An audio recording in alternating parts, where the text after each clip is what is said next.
अस्सलाम वालेकुम रहमतुल्लाहि व बरकातुहू।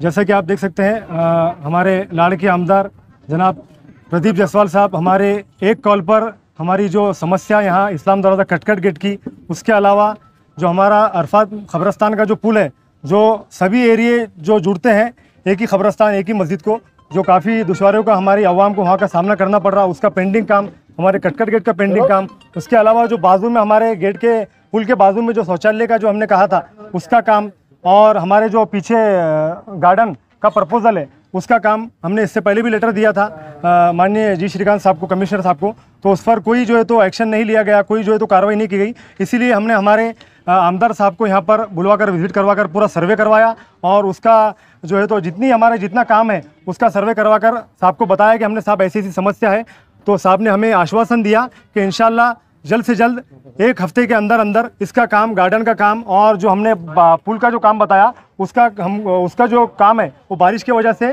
1.5 से 2 महीने के अंदर उसका काम शुरुआत करने की साहब ने जो है तो आश्वासन दिया। इंशाल्लाह जल्द से जल्द वो काम स्टार्ट करने का जो है तो आश्वासन दिया साहब ने, जल्द से जल्द उसका काम स्टार्ट किया जाएगा। आज यहाँ पे रोशन गेट की बहुत समस्या थी, कटकट गेट की बहुत समस्या थी। उस समस्या के लिए आज यहाँ पे सभी लोगों ने मुझे आमंत्रित किया था। हमारे माजी मित्र, अब मेरे को सबके नाम ले लीजिए, अमीर खान, उसके साथ सभी है यहाँ के आए हुए सब भाइयों। मैं यहाँ पे इतना ही विनती करूँगा कि मैं सिर्फ देख के जा रहा हूँ। मैं बोला हूँ अपने पानी की दिन है, उस वजह से कोई चीज़ नहीं होगी, लेकिन अपने को गार्डन बनाते आएगा। तो मैं बोला आप मंडे के दिन मेरे पास आइए, मैं आयुक्त और हमारा अधिकारी उसको लेके बैठ के ताबड़तोड़ अपन उसका काम सबसे पहले काम उसका चालू करा देंगे। क्योंकि मुझे पता है बहुत पुराना एरिया है, हर रोज़ हम भी ये एरिया से जाना था। अब सब लोग अब क्या होगा, हर एक को लगता है। मैंने क्या बोला, चुन के आने के बाद हर इंसान का धर्म होता है कि हर लोगों ने एक दूसरे का काम करना चाहिए। क्या बात है। क्योंकि आपने देखा होगा मैंने ईदगाह को 140 करोड़ का 1 करोड़ रुपए ईदगाह को ला के दिया हूँ। मैंने 1 करोड़ 40 लाख तुम्हारा सिस्तिया कॉलोनियों को मैंने लगाया हूँ।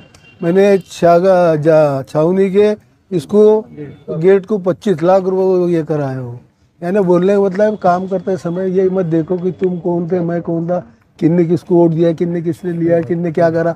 इसके बजाय अपने शहर कितना अच्छा दिखेगा, शहर में अपने लोगों को रोजी कितनी अच्छी मिल सकती है। इसलिए हम सब लोग आज काम करते हैं। ना तो सबको मालूम है, मेरे हिसाब सब शहर को मालूम है। काम करने के बारे में है, गलत है मैं तो गलत होगा तो एग्री करता हूँ, मैं गलत नहीं होगा तो एग्री नहीं करता हूँ। सब लोगों को साथ में लेके, सब धर्मों को साथ में लेके आज काम किया हूँ। आज कम से कम आप मेरे साथ चलिए बेरीबाग, वहाँ 40 लाख करोड़ होना है। वो पटेल साहब के पूछिए, सब मालूम है। एक चीज़ मैं ऐसा बोल रहा हूँ ना कि सिर्फ इसलिए नहीं है, अरे यार इन्होंने आप लोगों को दिए थे कि अपन जाना गया, आप लोगों इन्होंने ये कुछ कर, बिल्कुल नहीं। ये शहर में जब तुम चुन के आते हैं तो तुम्हारा एक ही काम होता है कि तुम इस शहर के आमदार हो। तुम्हारा काम है सब धर्मों के लोगों का काम करना, ये तुम्हारा फर्ज है, ये करना चाहिए। आप इसकी चिंता मत करो, आप जो काम बोलेंगे आप बेफिक्र रहिए। इंशाल्लाह 100% आप पूरे काम जरूर करके देंगे। यही काम है। क्योंकि आखिर क्या रखा अभी पहली बार हुआ, कम से कम मैं तो एकनाथ शिंदे साहब का धन्यवाद दूंगा। 700 करोड़ के ऊपर मैंने रोड बनाया जो शायद 20 साल में नहीं बन सकते थे, लेकिन उन्होंने इतनी मदद की है कि हद से ज़्यादा कि आदमी को समझ में भी नहीं आना। वहाँ से आगे तक जाके देखेंगे आप काम करने का तरीका और काम की क्वालिटी। सिर्फ बनाना है बोल के बताना है, दिखाना है बोल के दिखाना नहीं है। क्योंकि वो कम से कम 15-20 साल रहना, लोगों ने बोला भाई बहुत अच्छा काम करके गए आदमी, कोई भी जाओ। तो इसलिए आप इसकी चिंता मत करो। आपको मेरा शब्द है, आपके एरिया में जो काम रहेगा आप मुझे बताइए, 100% होलेंगे। क्योंकि एकदम भाषा में 100 बोलते मैं उसमें नहीं हूँ। मैं नारियल भी कभी फोड़ने नहीं जाता हूँ। मेरे साथ एजेंसी काम करने वाला रहता है, जब भी नारियल फोड़ता है काम चला। काम करना तो क्या करते हैं, नारियल फोड़ते और 6 महीने बाद देखते क्या चल रहा है। पहले आपने काम ही करा ना, नारियल फोड़ा तुमने, काम कहाँ है वो बताना। पहले आपने 15 लाख की नीति दी थी ना। अभी भी है। मैं क्या बोल रहा हूँ, आप पीर के दिन 3:30-4 बजे आइए, मैं आपको बराबर ये काम ज़्यादा से ज़्यादा तुम्हारे 4-8 दिन के अंदर चलेगा सर। बहुत बहुत शुक्रिया सर। किस्मत से आ गए यहाँ पर सवाल कर रहा सर औरंगाबाद में 4 मुसलमानों को 4 कब्रस्तान की जरूरत है और 4 ईदगाह की जरूरत है, जिसमें से वक्फ की जमीन भी है, सरकारी जमीन भी है। और मुसलमान हमारे नेताओं से माफी के साथ हमारे नेताओं से मायूस हो गए साहब। क्या करना, हम मजबूत रह के भी कुछ नहीं कर पाते, हमारी बेबसी है, हमारी बदनसीबी है। लेकिन प्रदीप जायसवाल का साहब ने कहा कि एक नाम है, जब प्रदीप जायसवाल को ठान लेते हैं तो काम करते हैं। तो सर मेरी समाज के साथ हाथ जोड़ के गुजारिश है, 4 कब्रस्तान और 4 ईदगाह की जरूरत सर। ये लोग नमाज पढ़ेंगे, आपको दुआएं देंगे, आपकी सेहत अच्छी रहेंगी। क्या आप वादा करते हैं कि सामने के 4 कब्रस्तान ईदगाह मिलेंगे? आप पहले मेरे साथ चलिए, मुझे जगह बताइए, मुझे आपका बोर्ड के लिए अधिकारी को भी बुला लूंगा, आप उसकी चिंता मत करो। मंत्रिमंडल के पास भी कोई काम पड़ेगा आपका, उससे भाई के पास से जाके बोलो, शिंदे साहब से जाके बोलो, उनसे भी आपको उसकी मंजूरी दिलाऊंगा।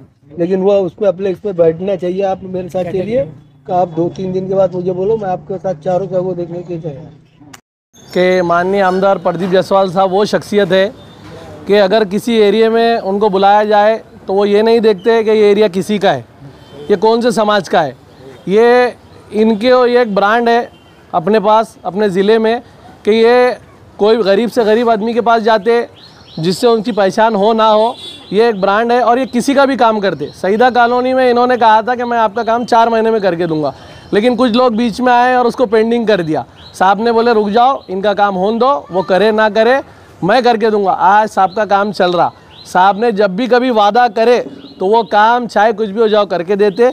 ये है प्रदीप जायसवाल साहब। इनके लिए मैं एक शेर बोलूँगा कि सुलग उठेंगे ना जाने कितने दिल हसद की आग से, सुलग उठेंगे ना जाने कितने दिल हसद की आग से, अगर हवा के रूबरू प्रदीप जायसवाल का चिराग जल गया। तो आमदार साहब, जैसे मेरे लड़के ने जो कहा कि भाई लाड़के आमदार, हकीकत में लाड़के आमदार है। और मैंने जो है तो हमारे साहब की चेयर प्रगति जो आगाड़ी थी उनसे इलेक्शन लड़ा था और साहब बहुत घूमे थे।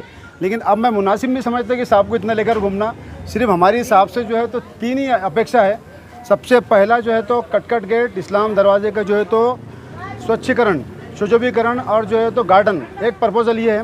दूसरा, नाले के पास जो है तो हमारे कटकट गेट में जितनी होटल है, यानी हाथगाड़ी वाले हैं, होटल में काम करने वाले, इनके लिए जो है तो यानी शौचालय नहीं है। तो मेरी साहब से जो है तो ये निवेदन है, रिक्वेस्ट है कि साहब ने जो है तो वहाँ पर एक शौचालय बनाना, जहाँ पे जो है तो पेट शौचालय, लोग देंगे पैसे, लेकिन जो है तो कहीं पर भी जो पेशाब को बैठते वो नहीं बैठेंगे। तो मेरे साहब से गुजारिश है कि साहब ने जो है तो वो काम करा के देना। और जो है तो मेरे पीछे, घर के पीछे गार्डन है, गार्डन के भी साहब ने करा के देना। मेरी साहब से गुजारिश है, बस इतना ही बोलता हूँ बस। देखिए इस तरह से प्रदीप जायसवाल साहब यहाँ पर आए हैं। ये तो नेताओं का रूटीन होता है कि विकास के काम की समीक्षा करते रहते हैं, लेकिन मैं खास करके औरंगाबाद के मुसलमानों से गुजारिश करता हूँ। देखिए प्रदीप जायसवाल का एक अपना वादा होता है, एक अटल वादा होता है, और इन्होंने वादा किया है कि 4 कब्रस्तान और 4 ईदगाह के लिए मैं कानून के दायरे में रहकर आपको दिलाऊंगा। अब जो लोग सही कौम के हमदर्द है, राजनीति को बाजू रखकर आइए प्रदीप जायसवाल के ऑफिस पर, कार्यालय पर, भूल जाइए कि कौन है क्या है। आज हमारे नेता है, आज हमारे आमदार है। और कब्रस्तान जो गड़ने की जगह है, और ईदगाह जो 30 रोजे के बाद नमाज पढ़ते हैं, सजदा करते हैं, आज ईदगाह के अंदर 50,000 से लोग ज्यादा ईद की नमाज कब्रस्तान में अदा की। कौन है जिम्मेदार? क्या औरंगाबाद में लीडरशिप नहीं है? क्या पार्टियां नहीं है? क्या मुसलमान नहीं है? कौन नहीं है? हर एक आखिरी उम्मीद की किरण हम कह सकते हैं कि शिवसेना, एक प्रदीप जायसवाल, इन्होंने वादा किया है, इनका वादा खरा है। तो आइए, मतभेद को भूल जाइए और साहब से काम करा के लीजिए। ये आज वक्त हालात की जरूरत है। देखते रहिए आप चैनल। जय हिंद, जय महाराष्ट्र।